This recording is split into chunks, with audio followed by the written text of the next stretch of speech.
Tuckerman Ravine is an expansive and impressive mountain bowl at the foot of Mount Washington. It is best known for spring skiing among backcountry skiers here in the White Mountains of New Hampshire. Snowfall, avalanches, and blowing snow build the snow base to 50 feet each winter. In 1927, when the snow began to fall, there was still some snow left from the last year, but that has never happened again since then. If the snow did stay from year to year, and layers of snow turned to ice, that is how a glacier would form. Layers and layers of snow that freezes to hard ice and eventually begins to go downhill with gravity. And where there are big chunks of ice and sediment, those became little ponds or Hermit Lake. It's mid-October and this year's snow is starting to fall.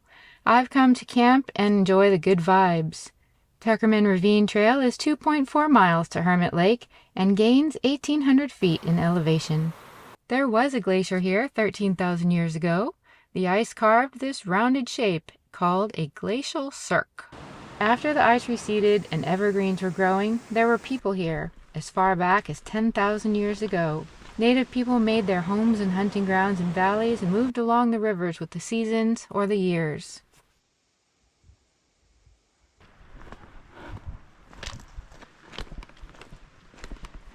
Hi! Hi! The elevation here is 3,900 feet. The head wall rises 1,000 additional feet upwards.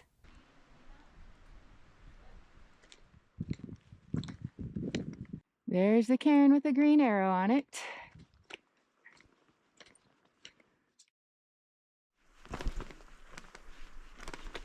There are 8 lean-tos and 3 tent platforms. I do have my tent with me. However, it's drizzly and raining, which is a bit unexpected. So who knows if it will continue to rain. In this case, I have chosen to go into lean-to. This is lean-to number 1.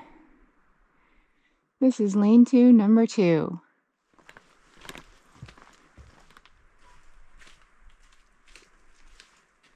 This is lean-to number 3. There's a privy over there. And check out that water right there, a little pond. That's not 200 feet away.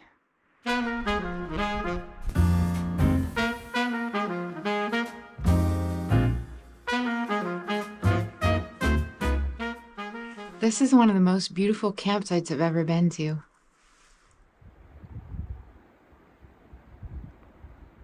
On the way up, I got so hot from hiking that I started to think I brought way too warm of gear.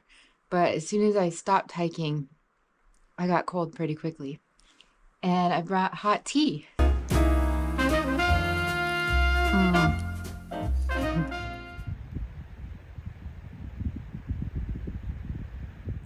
Ate something. Now, set up the tent. Next, go find Tuckerman Ravine.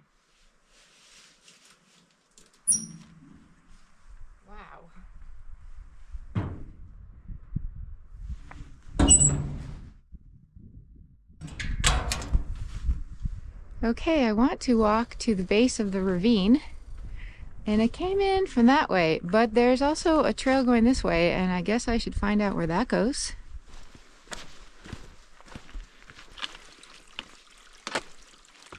Apparently it goes to more lean-tos. Let's check it out. This is lean-to number 4.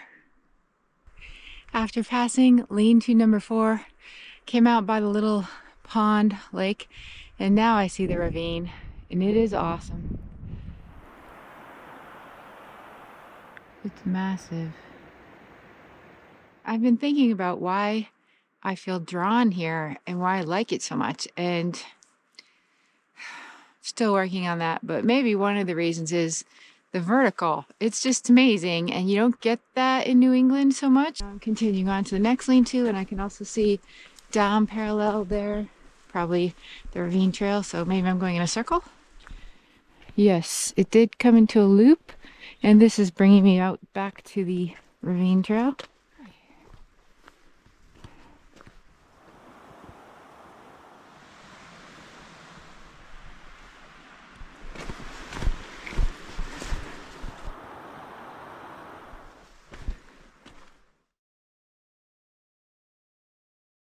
The caretaker told me to get my water here, and I'll be doing that soon. Maybe on my way back so I don't carry the water. As I ascend the Tuckerman Ravine trail, I look back down on those cabins and a view looking across to Wildcat Ski Area. Follow the ski trail down with the faded leaves of fall. Looking upwards, to my right I see Lion's Head. Looking to my left, this glorious ridge line, like the mini Dolomites, pointed and rocky.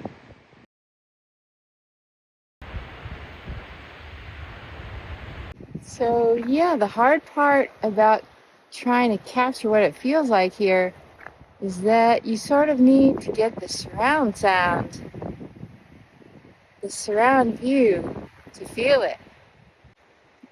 But when you stand here and you feel it on every side of you and you look around and you can't really see the whole thing and it's so round, you really get a sense of that glacial cirque, the amphitheater of nature. You just can't get it because then it makes it look kind of flat. And it is definitely not flat. It's incredibly steep, maybe 1,000 vertical feet, and it just shoots up. And I read there could be a 50-foot snow base here because of blowing snow and layers of snow. So it makes me want to measure. All right, where's the 50-foot mark? Let's see it. I wonder which one of those rocks would mark the 50 feet.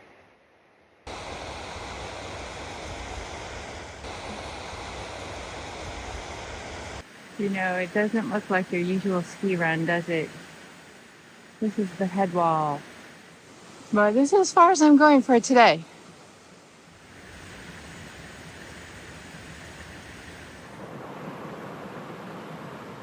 It's so stunning. I am a glacier right now.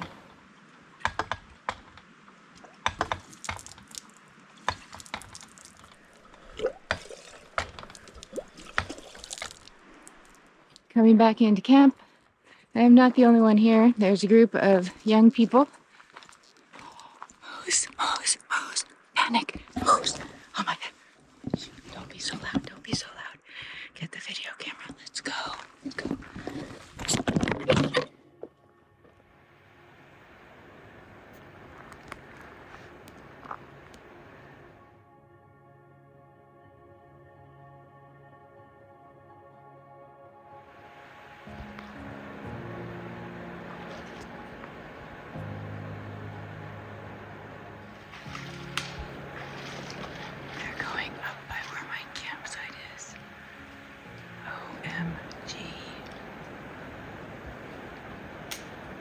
They're right between me and my campsite. So I'm trying to listen for them to go away so I don't disturb them and they don't kill me.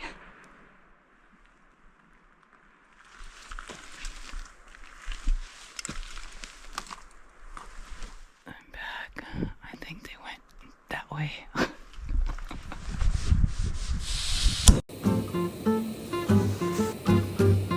Look, there's a moose on the package.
There's my lean-to campsite right there, and this is where the moose were last night.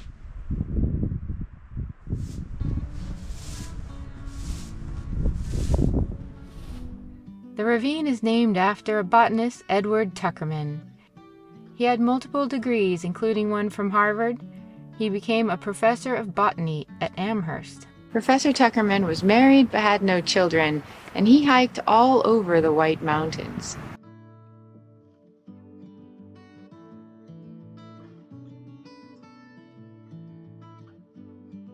When Lewis and Clark went west on their 1804 expedition across the United States, they collected many plant species that had never been noted before.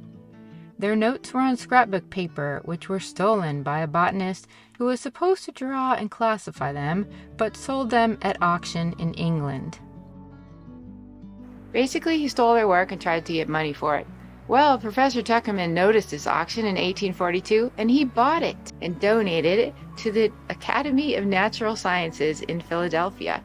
There are 3 types of lichens you can enjoy identifying on the trail: leafy, crusty, and bushy.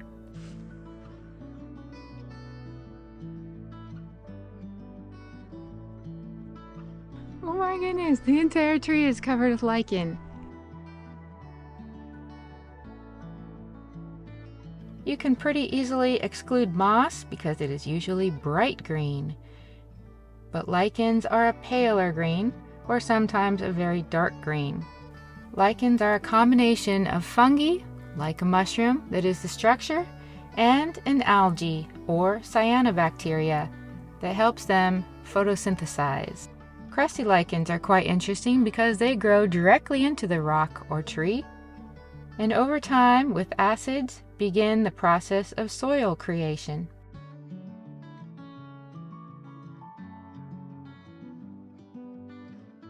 These rocks here have very happy lichen.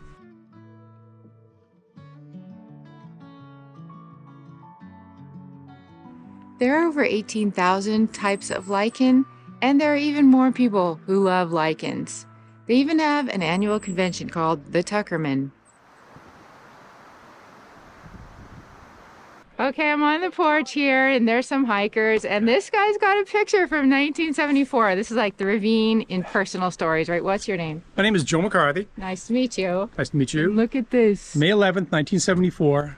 First time I skied the lip. Just turned 16. It's me Oh! and my dad. Oh, right. I'm 65 now. Oh, right. I said I should go up there again to get a better look at it in the day, but I'm not. I'm not going up there again. I'll come back. I'll keep coming back. I need some more snow. Bye, Hermit Lake. Goodbye, Tuckerman Ravine. The native people did not go up to the summits very often.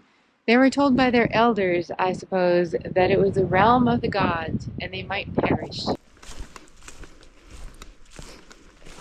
I'm grateful for the experience, and I'm glad I've learned more about Professor Tuckerman. It will certainly help me appreciate lichen more as I'm hiking, and also think of him next time I'm in the ravine.